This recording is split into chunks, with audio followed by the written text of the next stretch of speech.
Ottawa police seemed to be caught off guard by the size and scope of the convoy protest that rolled into town last winter. Today, a public inquiry heard they were warned. Ottawa's city manager testified he got an email from a hotel group detailing what a protester told them.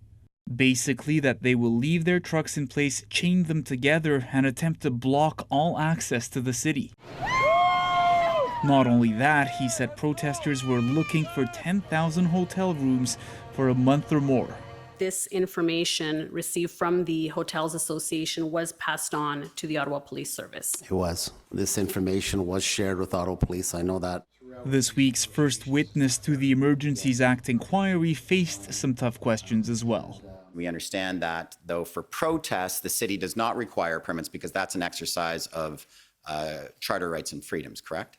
One of the benefits of the permit, or the purpose of the permit, is to understand, even if it's a protest, what the plans are of the protesters so we can mitigate some of those effects in advance. But we can't force a protest group to buy a permit from the city. But for an event, you'll shut them down quickly. That's right. Do protests typically have fireworks? No. Or barbecues or hot tubs? No. They sound a bit more like an event. Would you agree with me, Mr. Kanellakos, those kinds of things?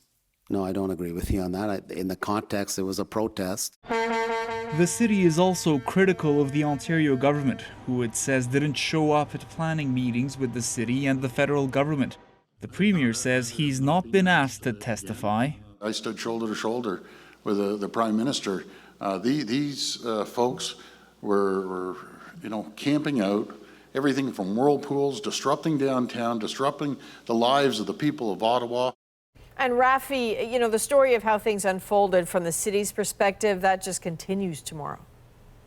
That's right, Adrienne. We're expecting to hear from Ottawa Mayor Jim Watson. Now, he says his testimony could take up to 6 hours, and there is a lot to ask him about, including the story of former Police Chief Peter Sloly's resignation, and Watson is expected to discuss the details of his deal with the convoy protesters to remove some trucks off residential streets, which we heard a bit about today.